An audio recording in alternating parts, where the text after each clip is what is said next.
십자가 고난주간 특별 새벽 기도회 십자가 다섯째 날 십자가의 화해라는 주제로 우리가 말씀을 묵상합니다. 마가복음 15장 25절에서 39절, 마가복음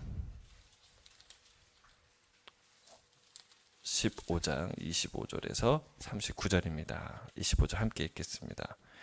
시작.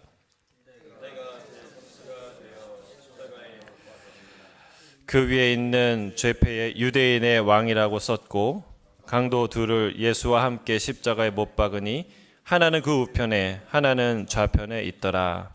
지나가는 자들은 자기 머리를 흔들며 예수를 모욕하여 이르되 아하, 성전을 헐고 사흘에 짓는다 하는 자여, 내가 너를 구원하여 십자가에서 내려오라 하고, 그와 같이 대제사장들도 서기관들과 함께 희롱하며 서로 말하되 그가 남은 구원하였으되 자기는 구원할 수 없도다. 이스라엘의 왕 그리스도가 지금 십자가에서 내려와 우리가 보고 믿게 할지어다 하며 함께 십자가에 못 박힌 자들도 예수를 욕하더라. 제6시가 되매 온 땅에 어둠이 임하여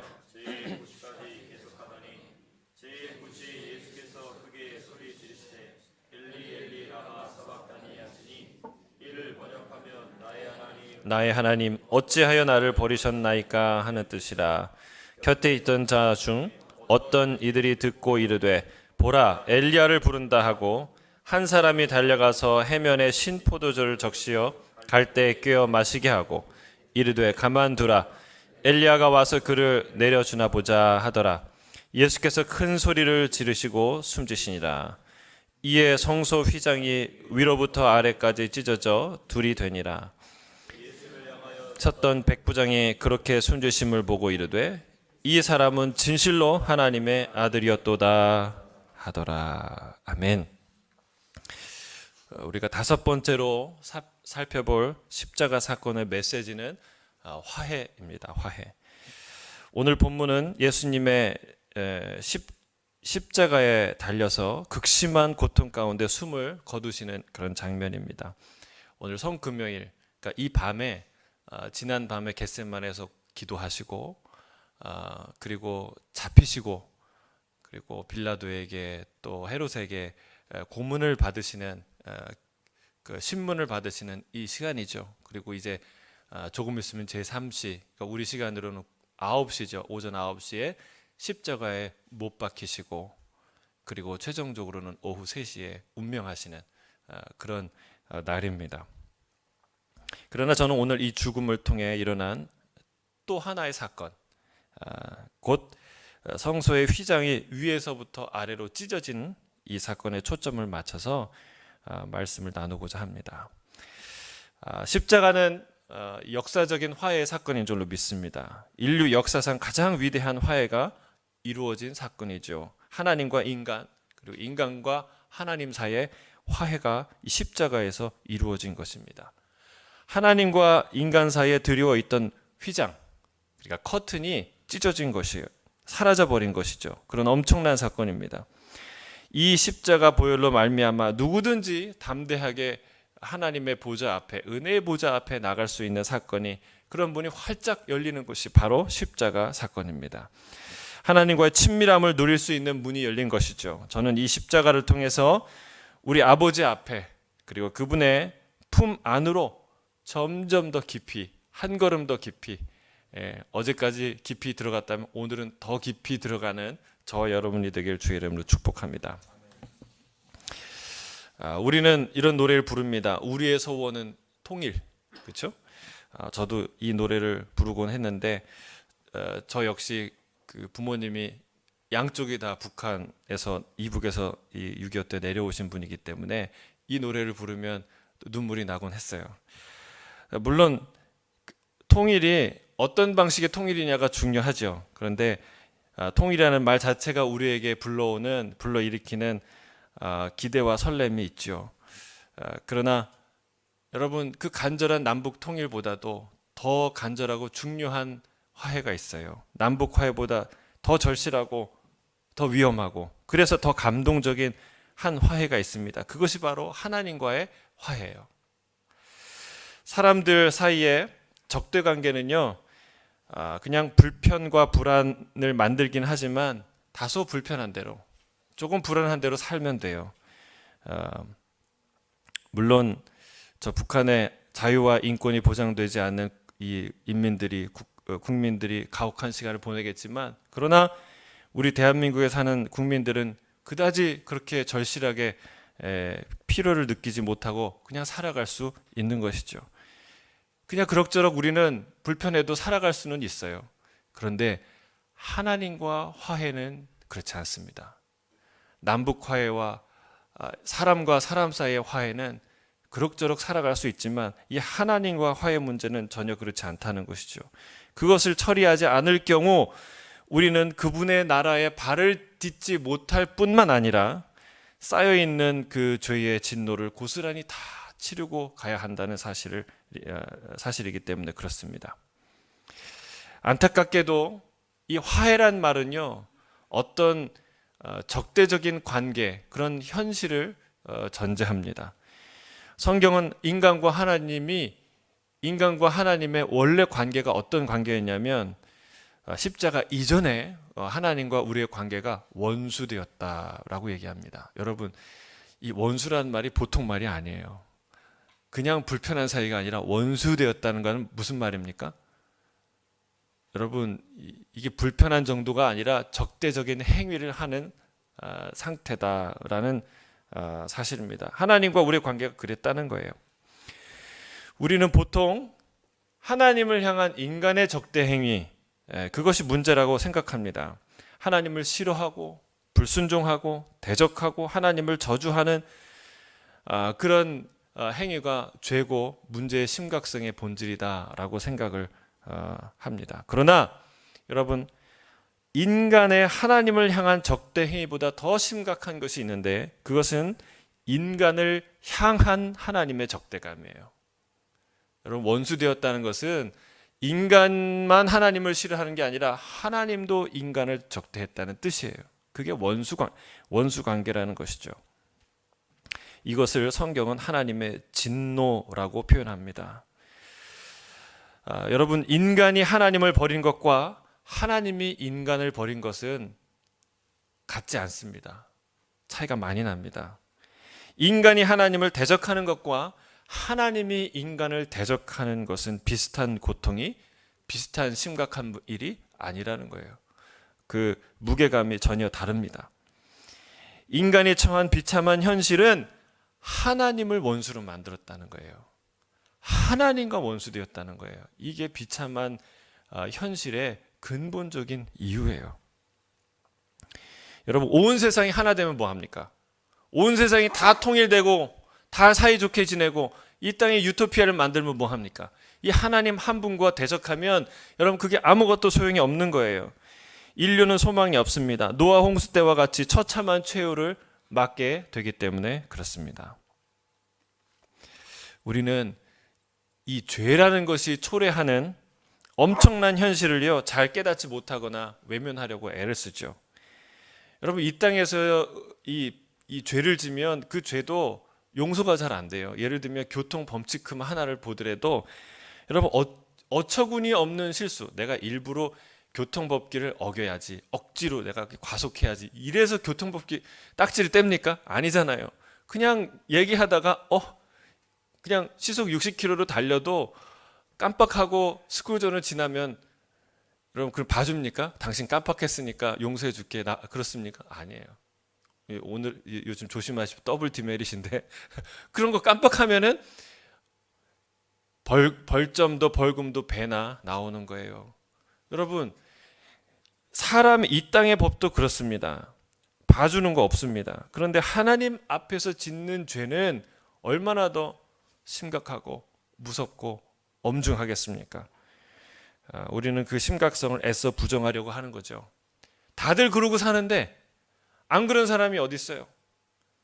그 정도 거짓말 안 하는 사람, 그 정도 게으르지 않는 사람, 그 정도 이렇게 적당히 타협 안 하는 사람이 세상에 어디 있습니까?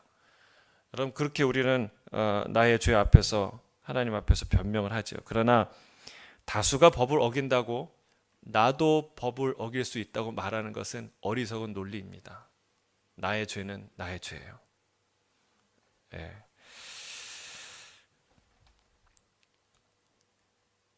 참 그래요. 진짜 그 교통범칙금 아무것도 아닌데 이거 좀 이렇게 딱 지워줬으면 좋겠는데 절대 안 지워주잖아요. 여러분, 이게 죄의 현실이라는 거예요. 하나님 앞에서의 죄는 더욱 무겁다는 사실이에요. 내 죄는 내 죄대로 남아있다는 것이죠. 바로 그것이 하나님과 우리 사이에 드리워진 휘장이에요. 커튼입니다.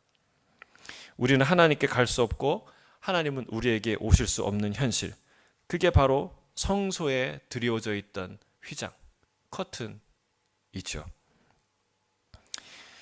여기서 우리가 기억해야 될 한 가지 사실이 있는데, 하나님의 진노는 거룩한 진노라는 거예요. 거룩한 진노. 하나님의 진노는 상상할 수 없이 무섭고 엄중할 것이죠. 그러나 하나님의 진노가 인간의 분노와 인간의 진노와 다른 것은 하나님의 진노는 거룩한 진노라는 사실입니다. 우리 인간은요, 화가 나면 아무렇게나 말하고 아무렇게나 행동합니다. 자기 하고 싶은 대로 하죠. 더군다나 상대방이 명확히 잘못되고 내가 명확하게 옳다는 명분을 가지면 더 그렇습니다. 정말 있는 대로 화를 다 내죠. 그러나 하나님은 그렇게 행동하시는 분이 아니에요. 하나님은 거룩하신 분이에요.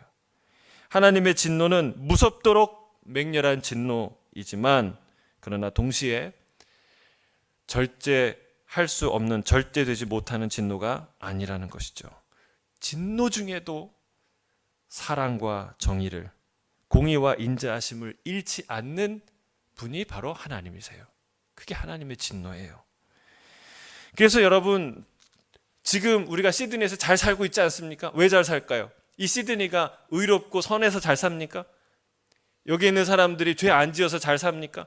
여러분, 그렇지 않습니다. 지금 이 시대에 우리가 들어도 기절초풍할 만한, 이성을 잃을 만한 그런 기가 막힌 죄들이 넘쳐나지 않습니까? 근데 주님이 참으시는 거예요. 인내하시는 거예요. 왜요? 하나님은 인자와 사랑과 공의와 정의가 동시에 있기 때문에 그렇습니다. 주님은 정하신 때까지 길이 참고 계십니다. 그러나 우리가 잊지 말아야 될 사실은, 결국 그분의 거룩한 진노는 그 어떤 죄인도, 그 어떤 죄도 피해갈 수 없다는 사실입니다. 그 앞에 우리가 다 직면하게 되어 있다는 사실이에요. 근데 여기에 또 놀랍고 감사한 사실이 하나 있습니다. 그것은 하나님이 먼저 행동하셨다는 거예요. 여러분, 하나님과 인간이 적대적이면 누가 그 관계를 풀려고 애써야 됩니까? 약소국하고 강대국이 사이가 안 좋아요. 적대적이에요. 그러면 누가 그 관계를 풀려고 애써야 됩니까? 잘 모르시나 보죠? 이 강호의 그 무림의 고수와 내가 적대가, 원수가 됐어요. 그 사람이 언제 나를 와서 딱 한 번 쳐서 쓰러뜨릴지 몰라요. 언제 어디서 만날지 몰라요. 그러면 누가 먼저 화해를 신청해야 됩니까? 제가 이렇게 어제 설교 준비하면서 권총 든 무장 강도를 만났을 때, 여러분, 누가 먼저 화해를 신청해야 됩니까? 이렇게 썼는데, 하나님이 권총 든 무장 강도는 아니잖아요. 그렇죠? 근데 여러분, 강자와 약자가 붙었을 때 누가 백기를 들어야 됩니까? 누가 화해를 신청해야 됩니까? 약한 자가 강한 자에게 먼저 화해를 청하는 것이 순서가 아니겠습니까? 그러나 인간과의 적대적인 관계를 해소하시는데 먼저 행동하시는 분이 하나님이세요. 하나님이 먼저 행동하세요.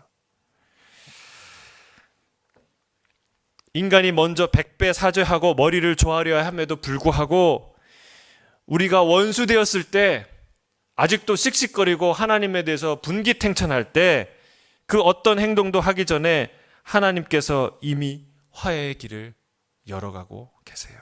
그것이 바로 십자가입니다. 에베소서 2장 16절입니다. 함께 읽겠습니다. 시작. 또 십자가로 이 둘을 한 몸으로 하나님과 화목하게 하려 하십니다. 원수된 것을 십자가로 소멸하시고. 여러분, 원수된 것을 뭘로 소멸한다고요? 십자가로. 이 행동의 주체가 누구십니까? 누가 행동하십니까? 하나님이 행동하세요. 우리가 아직 원수 되었을 때 하나님께서 당신의 아들을 보내시고 십자가에 죽게 하시는 것이죠. 여러분, 이거는 누가 하는 거예요? 예수님이 하시고 하나님이 방관하시는 겁니까? 아니에요. 그렇지 않습니다. 하나님은 십자가 사건에 관한 한 관람자가 아니세요. 이 일을 직접 계획하시고 실행하는 주체이시죠.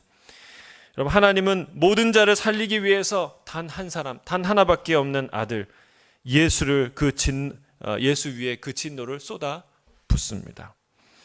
여러분, 십자가에서 가장 고통받는 분이 누구일까요?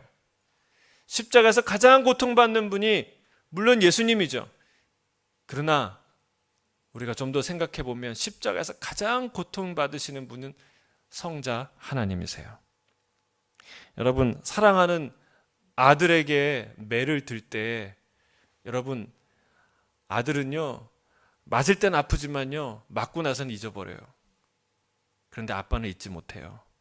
아빠는 아들을 볼 때마다 가슴이 아프고 사랑하는 아들을 때린 그 아픔이 오래 가는 것이죠. 더구나 죄 없는 아들, 하나밖에 없는 아들, 죽기까지 순종하는 아들에게 매를 들 수 있는 아빠는 아무도 없는 것입니다. 그 아들에게 매를 들어야 한다는 것 자체가 가혹한 형벌인 거예요.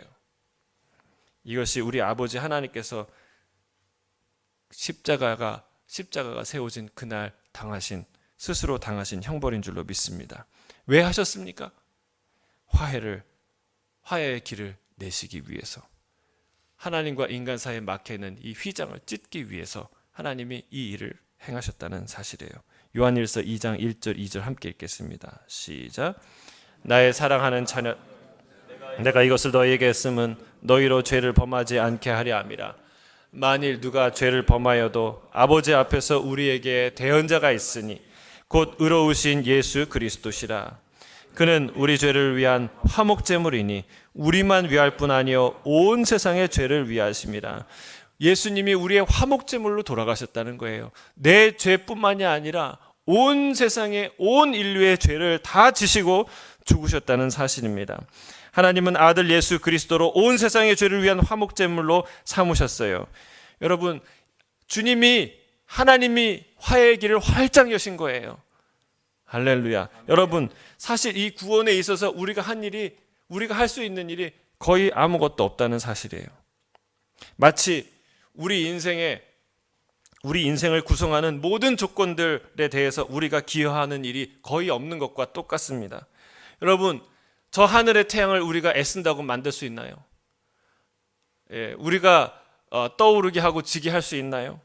하늘의 별을 우리가 만들 수 있나요? 우리가 발 딛고 사는 이 대지를 여러분 우리가 세울 수 있나요? 사계절, 때를 맞춰 피고 지는 모든 자연의 순리를 우리가 만들 수 있나요? 조절할 수 있나요? 여러분, 우리는 그저 우리에게 주어진 삶을 살 뿐이에요. 마찬가지입니다. 구원도 마찬가지예요. 우리가 찾아갈 수 있는 게 아니고 우리가 만들 수 있는 게 아니고 구원이 우리에게 찾아왔다는 사실입니다. 주님이 우리를 향해서 화해의 길을 여셨다는 사실이에요. 하나님과의 화해도 하나님의 주권적 행위라는 사실을 우리가 명확히 알아야 될 줄로 믿습니다. 하나님의 그 강력한 화해의 의지가 선언되고 완성된 곳이 바로 십자가라는 사실입니다. 예수님은 십자가에서 자신의 살을 찢으시고 피를 쏟으셨습니다. 그러나 주께서 찢으신 것이 또 하나 있죠. 그것이 바로 성소에 있는 휘장이었습니다. 원수되었던 하나님과 인간 사이에 드려진 이 휘장, 전에는 대제사장이 1년에 단 한 번 들어갈 수 있도록 허락된 곳이었습니다. 그러나 예수님께서 자신의 몸을 찢어서 영원한 속죄 제물, 완전한 속죄 제물이 되심으로 하나님과 인간 사이에 드리워 있던 이 저주와 진노의 커튼과 휘장을 찢으셨던 것이죠. 성소의 휘장이 찢어졌다는 것은 성전 중심의 외적 제사 제도가 사라졌다는 거예요. 이제는 그게 의미가 없다는 것이죠. 이후로는 참된 대제사장이 되신 예수 그리스도를 통해서 그 예수님 안에서 누구나 아버지 하나님 앞으로 나아갈 수 있게 된 것입니다. 할렐루야. 이것이 십자가에서 일어난 놀라운 실제예요. 히브리서 10장 19절 20절은 이렇게 말하고 있습니다. 함께 읽겠습니다. 시작. 그러므로 형제들아 우리가 예수의 피로 힘입어 성소에 들어갈 담력을 얻었나니 그 길은 우리를 위하여 새로운 살 길이요 휘장은 곧 그의 육체니라. 여러분, 주님께서 자신의 몸을 찢어서 새로운 살 길을 여셨다는 거예요. 할렐루야. 여러분, 이 길, 하나님이 여신 이 시온의 대로 아무도 막을 수 없는 이 길이 열린 줄로 믿습니다. 이 길을 따라 우리가 어디까지 가요? 은혜의 보좌 앞까지 가는 거예요. 여러분, 담대함으로 나아갈 수 있는 그 길이 열린 거예요. 골로새서 1장 20절 22절 함께 읽겠습니다. 시작. 그의 십자가의 피로 화평을 이루사 만물 곧 땅에 있는 것들이나 하늘에 있는 것들이 그리로 말미암아 자기와 화목되게 하심을 기뻐하심이라. 전에 악한 행실로 멀리 떠나 마음으로 원수가 되었던 너희를 이제는 그의 육체의 죽음으로 말미암아 화목하게 하사 너희를 거룩하고 흠없고 책망할 것이 없는 자로 그 앞에 세우고자 하였으니. 여러분, 이건 할렐루야입니다. 우리가 예전에는 악한 행실로 멀리 떠나서 마음에는 원수가 되었던 우리를 하나님이 이 십자가의 보혈로 어떻게 바꾸셨습니까? 거룩하고 흠없고 책망할 것이 없는 그런 존재로 바꾸신 거예요. 할렐루야. 우리의 불의, 우리의 죄는 예수 그리스도에게 전가되고 주님이 가지고 있었던 놀라운 의, 아름다운 의는 우리에게 거룩함은 전가된 사실이에요. 여러분, 이 사건이 일어난 것이 십자가라는 것이죠. 십자가에서 우리의 죄에 대한 모든 진노가 다 해결된 것입니다. 내게 쏟아져야 될 그 무섭고 잔혹한 진노가 십자가에서 다 쏟아졌기 때문에 그렇습니다. 누구든지 예수 그리스도의 피를 의지하는 자는 진노의 계곡을 지나서 은혜의 보좌 앞에 나아갈 수 있게 된 것이죠. 십자가는 아버지 하나님께로 가는 열린 문인 줄로 믿습니다. 이 문은 아무도 닫지 못할 줄로 믿습니다. 그 문을, 그 십자가를 통과한 자들에게 하나님이 하시는 선언문이 이것입니다. 고린도후서 5장 17절 함께 읽겠습니다. 시작. 그런즉 누구든지 그리스도 안에 있으면 새로운 피조물이라. 이전 것은 지나갔으니 보라 새 것이 되었도다. 할렐루야. 여러분, 이 그리스도의 십자가 보혈 안에서 우리가 새 것이 됐습니다. 나아진 것이 아니에요. 좀 더 개선된 것이 아니라 새로 태어난 것이고 새로운 존재가 된 줄로 믿습니다. 아버지의 사랑하는 자녀가 된 것이죠. 내 공로입니까? 내 수고입니까? 아닙니다. 그러나 우리에게 주어진 놀라운 은혜요 선물인 줄로 믿습니다. 십자가를 통하여 아버지와의 깊은 화해와 친밀함 가운데 나아가게 되는 저와 여러분이 되길 주의 이름 축복합니다. 이 고난주간 이 십자가를 통해서 찢어진 이 커튼과 휘장을 걷어제치고 더 주님의 품 안으로 날마다 들어가는 저와 여러분 되길 주의 이름 축복합니다. 함께 기도하겠습니다.